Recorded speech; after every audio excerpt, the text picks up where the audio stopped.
Good morning, and hey now, PASW staff, clients, and friends joining us from all around. Welcome to Monday's class. Hope you guys had a great weekend. I was very impressed with the results for the French Connection, for your film scoring results. Thank you for sending that in. Thank you for your hard work. As we all know, today is Monday, and Mondays are film scoring Mondays, where I get a scene and have you score something.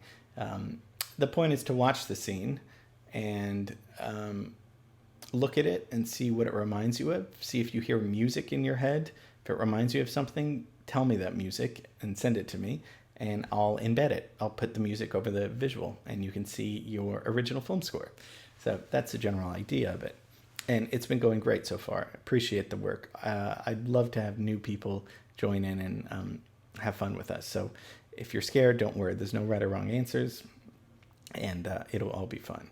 So, okay, we did French Connection, right? So we were in Brooklyn where they filmed that famous scene underneath the bridge. So now we're going to go into, yes, space, outer space. We're going to score a scene, very famous scene. So even if you haven't seen the movie, it's really iconic, the scene and the music together, which I'm going to take out, and we're going to find some other music to put in. Today we'll be looking at the very controversial, monumental, experimental film, Stanley Kubrick's film 2001, A Space Odyssey.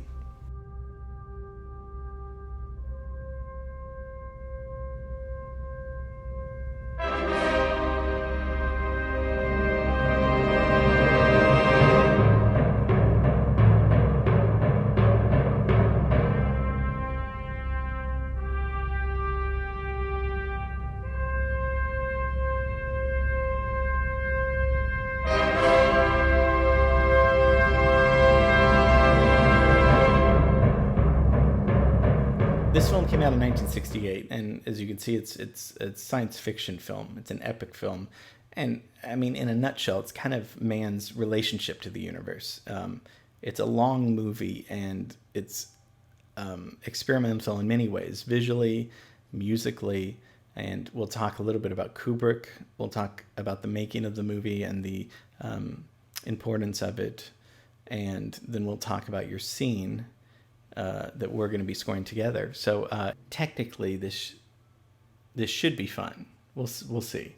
Okay, so welcome to 2001 Space Odyssey's class.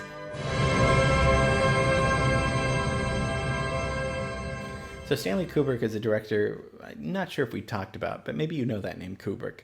One of the most influential, famous directors of all time. Jewish, born in the Bronx in 1928. So most people think he's European. He has a European sensibility, but he was born in New York, but mostly lived in England all of his life. Filmed his movies over there.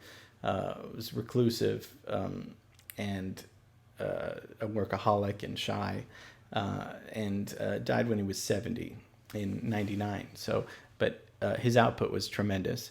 And what he did was, after making the great film Dr. Strangelove, he wanted to explore space. And as we know, the 60s was a time of space exploration, and what he wanted to do was different. Other films before him, Forbidden Planet and The Day the Earth Stood Still, good, B movies, camp movies. He didn't want to do that. He wanted to do a serious movie about space and about evolution and about man's relationship to this terrifying thing above us. I mean, if we think of space, it's exciting but very terrifying.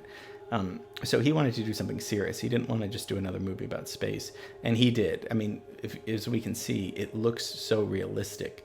And for 1968, it's amazing that he got it looking so right. I mean, part of the reason was because he had he did a lot of research, obviously, but then also worked with people from NASA and Carl Sagan and real intellectuals that knew about what it looked like, what it would look like.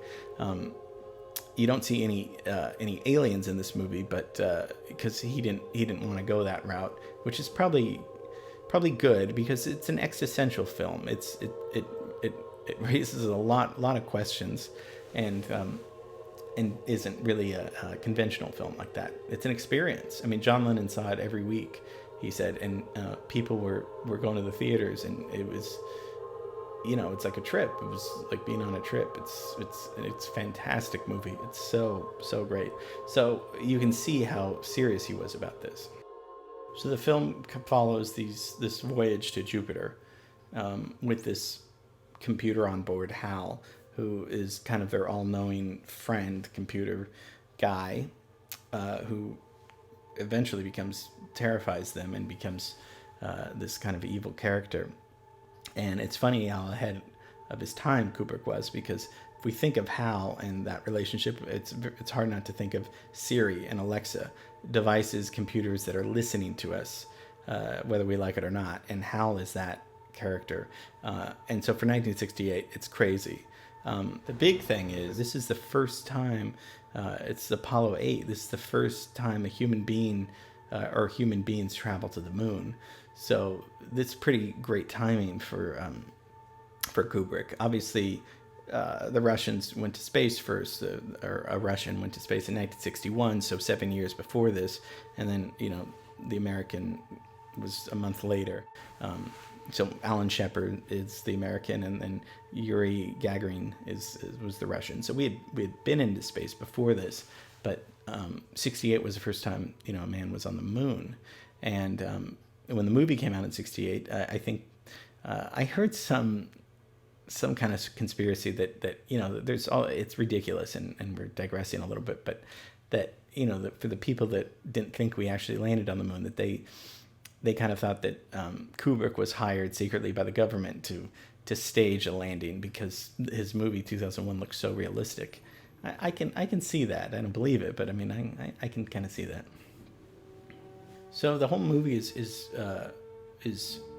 the score in the movie is all classical music. They're all famous classical pieces written hundreds of years before, and as we talked about, most big feature films had elaborate film scores written, and we talked about those composers.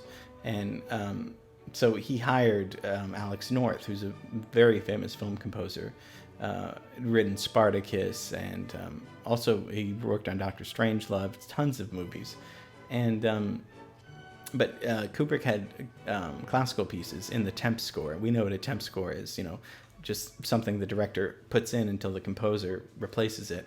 Well, Kubrick never used Alex North's score, and didn't really tell him. So Alex North didn't learn that his music wasn't used until he saw it at the premiere. So that must have been too bad.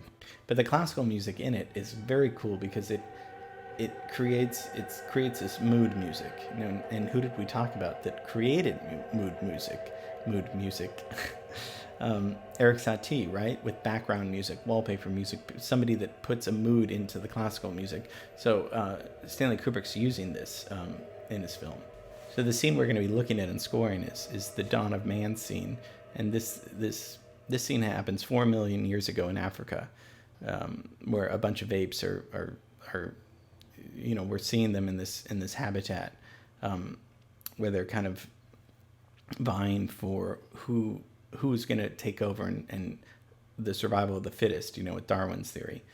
So although these look so realistic, they're mimes, and Daniel Richter played the lead ape and choreographed the movements of other man apes. So these are all just mimes, but acted so realistically. So they're eating, hanging out, and then all of a sudden they see this monolith, and the monolith is kind of this, slab of marble or something, until the lead ape is sitting there at the pile of bones, and he sees this other ape trying to drink drink water from this watering hole, and the lead ape takes this bone and realizes with this bone he can kill this ape, and he can be in charge, or number one. And so he finds a tool, a weapon, and he's able to use this weapon. So let's take a look at the scene that you're going to be scoring.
wonderful scores by Strauss. Richard Strauss, we haven't talked about. He's a very famous German composer. So it's a tone poem, also Stock Zarathustra, and by Strauss, and I mean, it makes you feel so energetic, so heroic, but also frightening. I mean, Kubrick uses this music to, I mean, just this ape, he realizes the strength and power he has with this weapon. It's very, which is not good, but I think Kubrick's message is that in order for evolution to happen, there's going to be war and conflict, unfortunately. Whether, I think that's Kubrick's, that's his philosophy. I'm not saying that's, and that might be true, but in order for change and progress, there's going to be conflict and there's going to be violence. So you see the power from this ape getting it, and it's terrifying. So let's think of something else. So let's listen to it though first without the score.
Pretty different, of course. I mean, usually that is the case.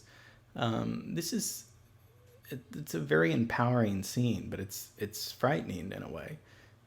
It's one of those that it's like it's one thing to feel powerful, but then it's really scary when we feel powerful and we don't mean to feel powerful, but something in us, the adrenaline or something, gives us power and rage that we're not aware of sometimes.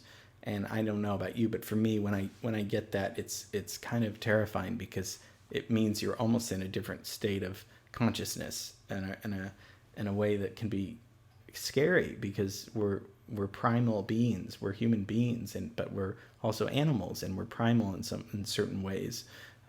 So it's such a great scene, and if you want to see the movie, I recommend it. It's so terrifying and fascinating and cool. So I'm very excited to see what you guys come up with. So send it to me by Wednesday at midnight, and we'll see it on Friday for Stanley Kubrick's 2001 Space Odyssey.